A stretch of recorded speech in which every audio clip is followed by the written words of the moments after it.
Hello once again, good friends. Welcome new subscribers. I'm Brian from Apex Detail. When it comes to MaxShine or ShineMaster as they're known here in the States, they make more than just polishers. They make backing plates and pads and rotary extensions and compounds and polishes and so on. Today we're going to take a closer look at a compound and a polish from ShineMaster, the heavy cut compound 400, the fine finishing polish 4000. We'll see how they work together, what they can remove, what they can improve. And since we haven't done anything for the cutting compound series in quite some time, we will test this and rate it, see if it does fit, maybe amongst the fine compounds in our podium. And since I value your time as much as mine, let's get out there and get this started. MaxShine Heavy Cutting Compound or Super Finishing Polish, 16 ounces, $15 and change each, or you can get them both in the polisher kits.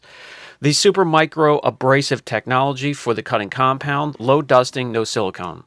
On this side of the test panel, we'll use the compound and work on some of these deeper scratches and this mess over here.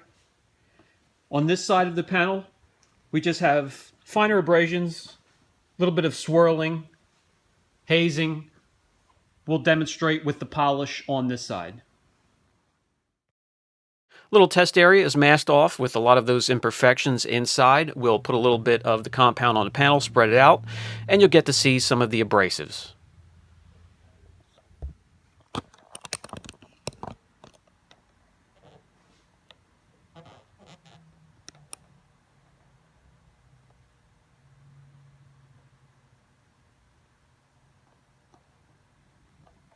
Okay, time to test the cutting compound. We'll use a microfiber cutting pad. Now hopefully it removes all of the micro marring, the swirls, and the overall dullness and oxidation. There are some deeper gouges and road rash. It may not remove all of those, but hopefully gets in there and the microfiber and the compound smooths out the jagged edges within those wider gashes and makes them a little bit harder to see.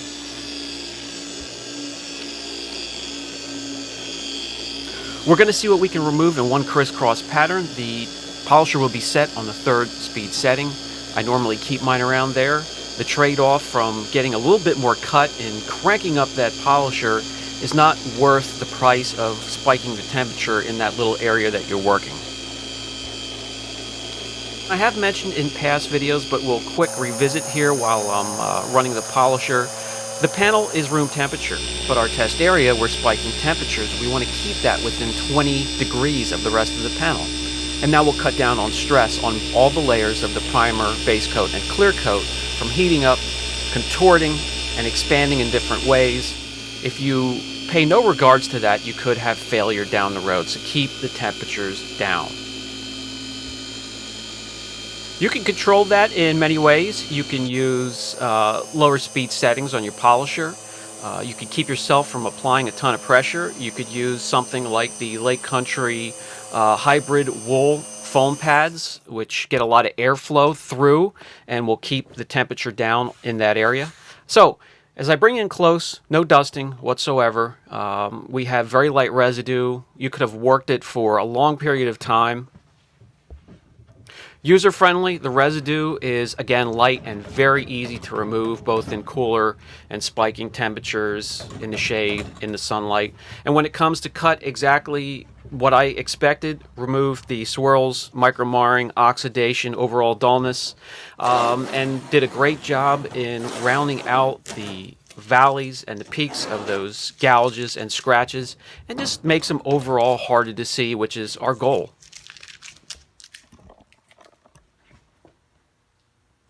The little cluster of road rash here made it look a lot better through the clear coat. So of course it's not going to remove them all, but we want to make it less visible. And over on this side, these deeper scratches, again, improve the overall look without removing a ton of clear.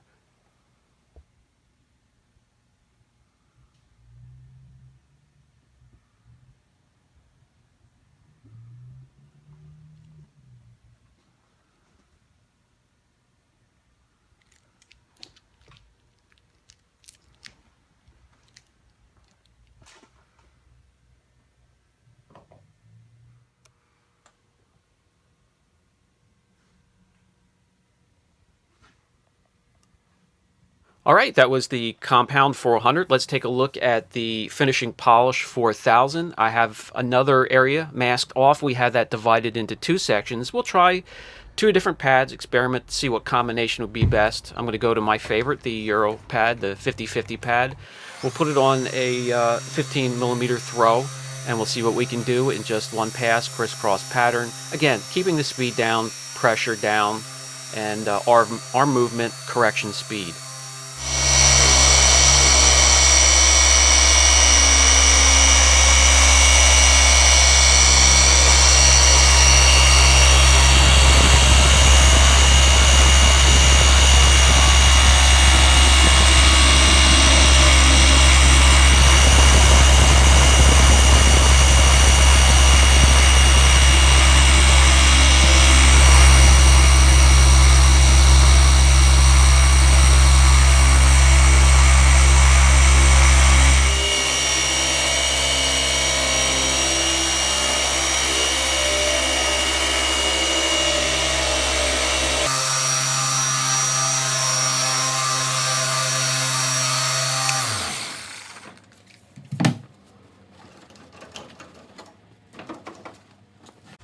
No dusting, residue comes off easy with no effort. The turnaround is fantastic. I've been using this polish for enhancements and one-steps, and very effective.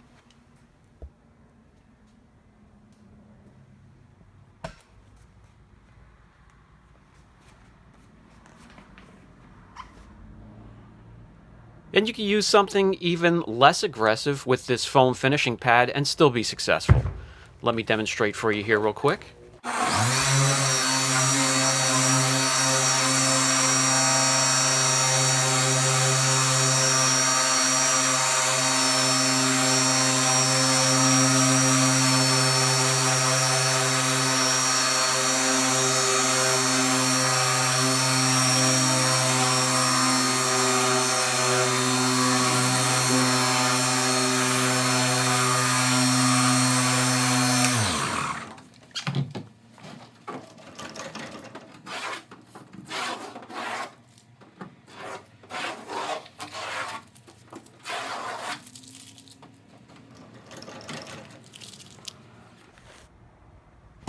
And there you go. Teamed up with the right pad for the right situation, you can get a lot done with just the finishing polish.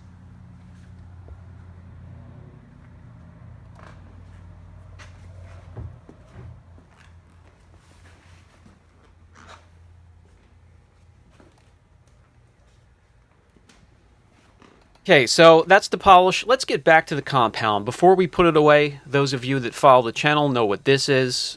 Since we have the compound out, we're going to test it and rank it, see if it fits in with those top compounds on the podium, or maybe down in the honorable mention section.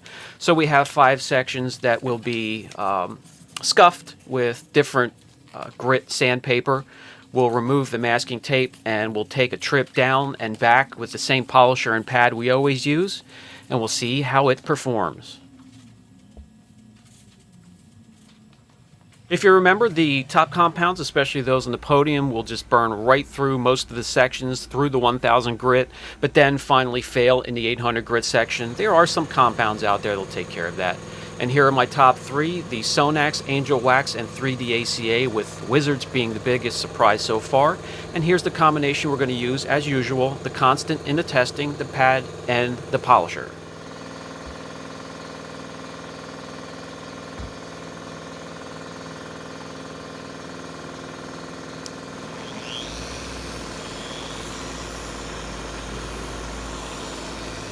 Okay, here we go. We have the compound spread out. We're going to run a trip down through the sand mark sections, and we'll make a return trip with the polisher on the 3rd speed setting.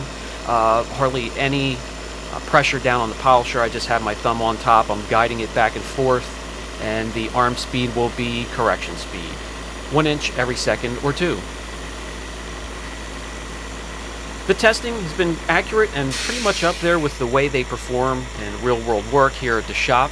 And when we're talking about the top 3 compounds plus the biggest surprise, Sonax, Angel Wax, 3D, and Wizards, I'll put all 4 of those on the same test panel. We'll go head-to-head with them, and we'll see which one's the champion. I'm going to do that for my next video on the compounds. That will be soon. It will be shortly.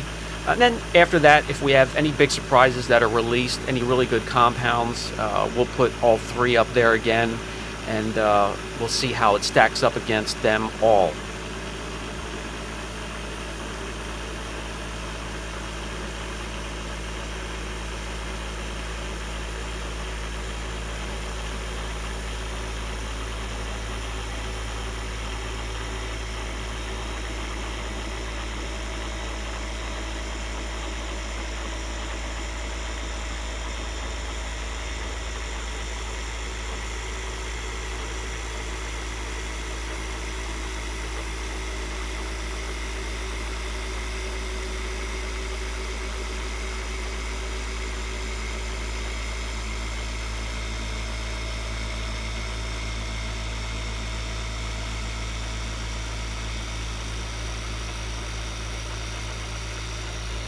Okay, that's going to do it. Give me a second to let the polisher run down.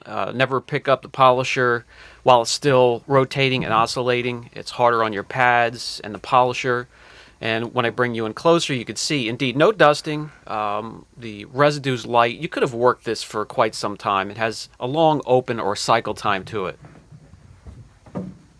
It's a user-friendly combination, the polish and the compound, in all environments. The residue is easy to wipe off, no effort whatsoever. So let's take a look at these sections. It obviously blasted through the first 3. I do notice when we get into the 1500 grit section that there are some marks left behind, and then yet indeed in the 1000 grit section it started to fail. Now our top compounds, they actually blazed through the 1500 and the 1000 and just started to fail in the 800 grit. So I would like to see this formula have just a little bit more aggression if possible, or if not, leave it as is and add an extra cut compound. So I personally would fit it in down at the bottom of the honorable mention section, which really isn't a bad thing. And now time for the final thoughts segment of the video, the ShineMaster cutting compound and finishing polish. Long open or cycle time can be worked for long periods of time, both in the shop in cooler temperatures or out in the sunlight with spiking temperatures. Easy to wipe off. The residue is manageable, no dusting whatsoever. The fine polish here, when teamed up with the right pad, makes great for enhancements or one-steps. Picks up perfectly with the cutting compound leaves off. And staying on the cutting compound, I'd like to see a little bit more aggression, or leave the formula the same and add a heavier cut or extra cut compound to the system. Then that system would be able to take care of absolutely everything that is needed for correction. Just my opinion, just my 2 cents there. But if you have any questions, don't hesitate. Brian from Apex Detail. Catch you in the next video.